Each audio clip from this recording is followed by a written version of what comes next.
मित्रों, आज का दिन आपके लिए काफ़ी बेहतर होने वाला है।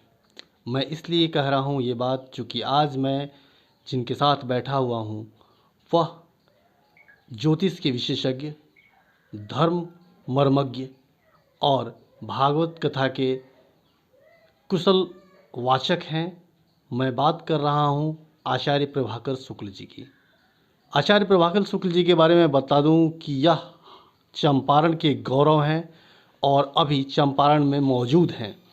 उसी गांव में जहां इनका जन्म हुआ, पतिलार गांव है। बगहा में पड़ता है यह पतिलार, और आज हम उनके साथ बैठे हुए हैं। तो सबसे पहले अपने चैनल में आपका स्वागत करना चाहूँगा। बहुत बहुत आभार, बहुत बहुत धन्यवाद। गुरुजी से आज हम बात करेंगे धर्म, आध्यात्म, ज्योतिष के विषय पर, इसकी प्रासंगिकता के विषय पर, और क्या वास्तव में ज्योतिष हमारे भाग्य को बताता है, हमारे आने वाले वक्त को बता सकता है और हमें सचेत कर सकता है कि हम कुछ गलत होने वाला है तो क्या उसका उपाय भी कर सकते हैं। इन्हीं विषयों पर हम विस्तृत चर्चा करेंगे। तो सबसे पहला प्रश्न जो मेरा होगा गुरुजी से, गुरुजी मेरा पहला प्रश्न है कि आध्यात्म क्या है? अध्यात्म अपने आप को जानना है। स्वभावो अध्यात्म उच्यते। आप अपने स्वभाव को जान जाएंगे। जैसे हमारे द्वारा किसी को पीड़ा न हो, और यदि हमारे शरीर से, हमारे कर्मणा वाचा मनसा से किसी को पीड़ा होती है तो उसके द्वारा हमें न हो, एक दूसरे के माध्यम से हम किसी को भी कष्ट नहीं पहुंचाएं, दुख नहीं पहुंचाएं। अपने स्वभाव को जानने का नाम अध्यात्म है। युवाओं में एक सामान्य आकर्षण होता है, या आम मनुष्य के अंदर भी आकर्षण होता है कि हम अपने भविष्य को जान सकें। और मैं समझता हूँ कि जब से यह सृष्टि चल रही है तब से लोग प्रयास करते हैं कि हम अपने भविष्य को जानें। तो क्या ज्योतिष वास्तव में हमारे भविष्य की रूपरेखा को हमारे सामने प्रदर्शित करने की क्षमता रखता है? देखिए, ज्योतिष वेद का अंग है। वेद के 6 अंग हैं, जिसमें ज्योतिष भी वेद का अंग है। ज्योतिषाम सूर्यादि ग्रहाणाम बोधकम शास्त्रम। ज्योतिष सूर्यादि ग्रहों के कालक्रम घटनाओं का जो ज्ञान कराता है, उसी को ज्योतिष कहते हैं। ज्योतिष केवल घटनाओं का ही परिज्ञान नहीं कराता है, हमारे द्वारा हमारे आने वाले भविष्य में अथवा पूर्व काल में भी हमारा क्या वस्तु स्थिति रही, हमारी क्या परिस्थितियां रही हैं, उसका सम्यक प्रकार की विवेचना की जो एक प्रकार की विद्या है, जो ज्ञान है, जिसके द्वारा बोध होता है कि हमारे जीवन में आने वाले समय में किस किस प्रकार की घटनाएं हो सकती हैं, किस किस किस प्रकार की परिस्थितियों से हमको और आपको गुजरना पड़ेगा। उसके लिए जो एक संकेत कराता है, उसके लिए जो एक प्रकाश का काम करता है, वही ज्योतिष है। मूलतः हम चंपारण से आते हैं। जी। और चंपारण की धरती के बारे में कहा जाता है कि यहाँ ब्राह्मणों का काफ़ी प्रभाव रहा है, यहाँ के राजनीतिक प्रभाव काफ़ी रहा है ब्राह्मणों का। तो उस स्थिति में सिर्फ वोट बैंक की राजनीति देखने को मिलती है। जी। वास्तव में क्या कुछ ऐसा नहीं हो सकता कि यहाँ के ब्राह्मणों की स्थिति में सुधार आए, जिस ब्रह्म तत्व की आप बात कर रहे हैं उसके साथ इसका मिलन हो सके? देखिए, चंपारण की भूमि उर्वरा भूमि है, और हमारे वहाँ वेदों में, शास्त्रों में कहा गया है कि 7 प्रकार के अरण्य होते हैं। अरण्य का अर्थ होता है जंगल, जिसमें पहले तो पूर्व में इसका नाम था चंपारण्य। इसका वास्तविक नाम है चंपारण्य, जहाँ पे चंपा का ही अरण्य होता था। चंपा एक विशेष प्रकार का फूल होता है। हमारे वहाँ किसी काल में, किसी संदर्भ में, यहाँ बहुत सारे चंपा के फूल होते थे। इसकी सुगंधी, इसकी लालिमा देश विदेश तक होती थी। चंपारण सत्याग्रह की भूमि रही है। लेकिन अभी जिस आप वर्तमान दशा और स्थिति की बात किए हैं, उसमें मेरा यह स्वविवेक का मानना है, मेरा अपना व्यक्तिगत मानना है कि उसके जिम्मेवार हम हैं। कहीं न कहीं से हमने अपना ब्राह्मणत्व खोया है, हमने अपना पहचान को खोया है। आज हम शिखा सूत्र तिलक लगाने से घबराते हैं, आज हम धोती को पहनने से अस्वीकार करते हैं, हमको अपना शिखा, चंदन, तिलक, माला, झोली लगाने से कतराते हैं। तो कहीं न कहीं से यह तो समाज को एक, कहीं न कहीं से हमारे प्रति एक गलत भावना तो जा ही रही है। इस जो भावना को दूर करने की आवश्यकता है, और पुनः यदि हम अपना तिलक, स्वरूप, चंदन, अपनी धोती पोशाक में आते हैं और अपना ब्राह्मणत्व का परचम लहराते हैं, तो यह समस्या कोई बहुत बड़ी समस्या नहीं है। लेकिन हमको वापस पुनः अपने उस अब लौट चलें अध्यात्म की ओर, अब लौट चलें ज्ञान की ओर, अब लौट चलें पूर्वजों की ओर। कोरोना काल में मैंने बहुत अच्छा एक लेख लिखा था कोरोना काल पर, कि क्यों हम ऐसे दैवीय आपदाओं से घिरते हैं, जूझते हैं, इस प्रकार के भयंकर महामारी सामने आती है। इसका क्या कारण है? इसका मूल कारण यही है कि हर एक जाति वर्ग का अपना उसका मूल स्वभाव है। हर एक व्यक्ति विशेष का उसके अपना निज अस्तित्व है, पहचान है। प्रत्येक वर्ग यदि वह अपने निजता की ओर बढ़ जाए तो कहीं कोई दिक्कत नहीं होगा।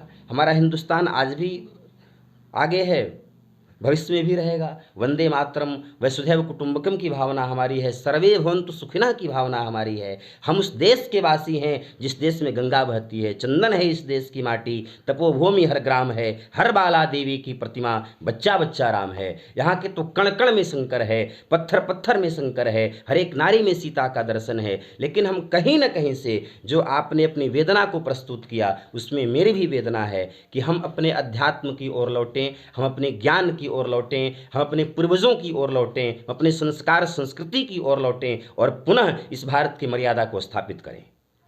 सनातन धर्म को मानने वाले एक खास वर्ग का मानना है कि ज्योतिष सामान्यतः लोगों को ठगने का एक प्रपंच का माध्यम मात्र है। इस विषय पर आप क्या कहेंगे? जी, ये सत्य तो है। ये बात आजकल का जो वर्तमान परिवेश में जो है आडंबर और समस्त सोशल मीडिया अपने अपने प्रचार में लगा हुआ है, तो कहीं ना कहीं से तो यह चीज़ें हैं कि लोग वाग इसको ठगने का प्रयास कर रहे हैं, पाखंड का रूप दे रहे हैं। जो चीज़ें तथ्यात्मक नहीं हैं, वास्तव में उसकी कोई ना कोई शास्त्रीय प्रामाणिकता नहीं है, उसको भी हम अपने स्तर से प्रस्तुत किया जा रहा है। ये बात अक्षरशः सत्य है वर्तमान समय के लिए, इसमें कोई दो राय नहीं है। किंतु ज्योतिष उसका विषय नहीं है। ज्योतिष का अर्थ है सूर्यादि ग्रहाणाम बोधकम शास्त्रम। जो सूर्य इत्यादि चंद्रमा जो भी हमारे नवग्रह हैं उनके ऊपर का जो विश्लेषण है, उनके द्वारा जो भी निकलने वाली किरणें हैं, रश्मियां हैं, उनके ऊपर जो भी शोध है, विशेषज्ञ है, उसका जो एक परिज्ञान है, उसका जो एक बोध है, उसका नाम ज्योतिष है। अब रही बात जो भी लोग अपने अपने शास्त्र का, अपने अपने प्रतिभा का दुरुपयोग करते हैं, तो आपको मालूम है कि उनकी जो भी अपनी जो भी साधन हैं, जो भी समाज में अपने आप को ऊंचा करने के लिए जो भी वो कर रहे हैं, वो कहीं ना कहीं से शाश्वत नहीं है, उनका भविष्य अच्छा नहीं है। एक सामान्य व्यक्ति जो ज्योतिष पर विश्वास करता है वह कैसे इस बात को फिल्टराइज कर पाएगा कि कौन से ज्योतिषी सही हैं, कौन से पंडित सही हैं? इसके लिए भी क्या कोई रेखांकन है? जी अवश्य है। जिस प्रकार आप के परिवार में किसी कोई ना कोई अस्वस्थ होता है तो आप उसमें फिजिशियन, सर्जन का तलाश करते हैं। आप देखते हैं कि कौन हमारे शहर का टॉप 10 डॉक्टर है, उसकी आप डिग्री का पूरा जायज़ा लेते हैं। उसी प्रकार आप भी देखें कि जो हमारे वहाँ जिस हम ज्योतिषी के पास जा रहे हैं उसकी जो शिक्षा दीक्षा क्या है, उसके अंदर का संस्कार क्या है, उसके अंदर जो भी चीज़ें हैं वो सब सारी चीज़ें प्रमाणिक तौर पे हैं कि नहीं, किस न किस यूनिवर्सिटी से उन्होंने पढ़ा है कि नहीं पढ़ा है, उनका जो स्वाध्याय क्या है, अध्ययन क्या है। उसी प्रकार जिस प्रकार से आप एक अच्छे डॉक्टर की तलाश करते हैं, उसी प्रकार एक अच्छे आप ज्योतिषी की तलाश करें। उनके बारे में आजकल तो गूगल है, सब लोग सर्च करते हैं, आ जाता है। उनसे मिलने जुलने वाले जो लोग हैं उनके बारे में आप जानें, उनसे आप पूछें, उनकी आप समीक्षा करें, उसके बाद जुड़ें। अभी जिन मानकों की बात आप कर रहे थे, उन मानकों के आधार पर आपका संस्थान कितना खरा उतरता है? जी, मेरा तो पूरा प्रयास है कि मैं अपना 100 में 100 जो प्रतिशत दूँ संस्थान को और आम जनमानस को। किंतु इसमें बहुत सारी विडंबनाएं होती हैं। किसी एक विशिष्ट पद पर होने के नाते आपके पास से बहुत सारी पाबंदियां होती हैं, बहुत सारी जिम्मेवारियां होती हैं। लेकिन मेरा यह प्रयास है कि धर्म, अध्यात्म, ज्योतिष को एक नए तरीके से देखा जाए।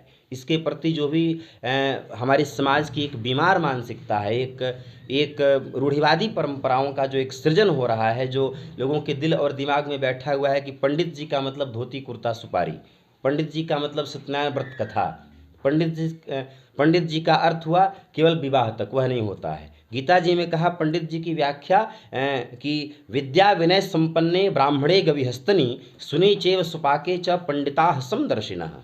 जो हमारे संस्थान की और मेरी यह बहुत ही सतत अभिलाषा है कि जो हमारे समाज में पहले राज घराने में पांडित्य और राजगुरु होते थे, राजघराने के राजवैद्य होते थे, उस रूप में हमारी भारतीय संस्कृति, भारतीय प्रतिष्ठा प्रतिष्ठापित हो और हम सब पुनः अपने उस वैदिक सनातन काली की मर्यादा परंपराओं का वहन कर सकें। उस पद को सुशोभित करने के लिए जो भी होगा मैं वह पूरा प्रयास कर रहा हूं। और मेरी ट्रस्ट अब तक कम से कम 300 से 350 विद्यार्थियों को निकाल चुका है। देवरिया, यूपी, बिहार, बहुत ऐसे स्थानों पे हमारे द्वारा पढ़ाए हुए मेरे विद्यार्थी बहुत ही अच्छा कार्य कर रहे हैं। ज्योतिष, अध्यात्म, मानस के बहुत गौरी शिखर पर बैठे हुए प्रवक्ता हैं और अपने अपने क्षेत्र में अच्छा बेहतरीन काम कर रहे हैं। मेरा अगला प्रश्न इनसे यह है कि जिस चंपारण से इन्होंने अपने गाथा की शुरुआत की,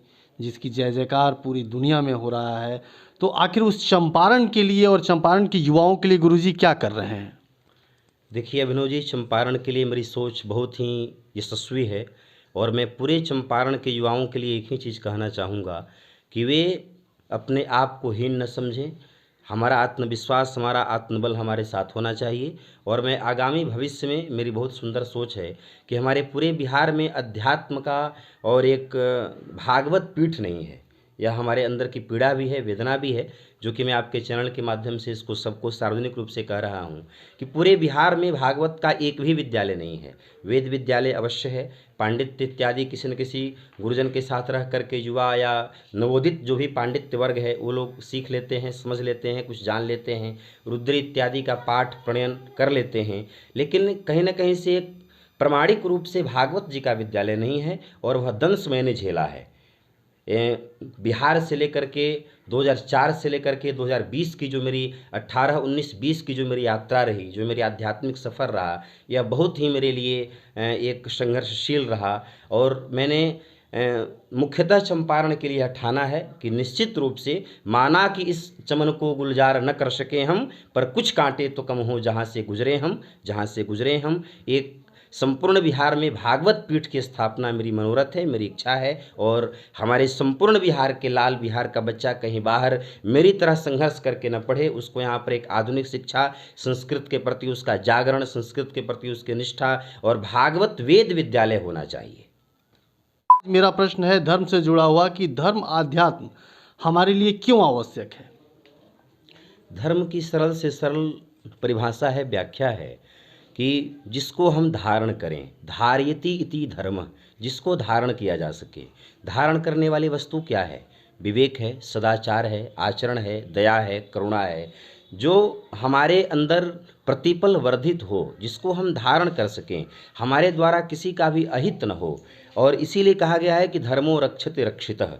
जब आप धर्म की रक्षा करेंगे, जब आपके अंदर दया होगा, करुणा होगा, प्रेम होगा, वात्सल्य होगा, ममता होगा, जीवों पर दया करने की भावना होगी, तो निश्चित रूप से आपकी भी रक्षा होगी।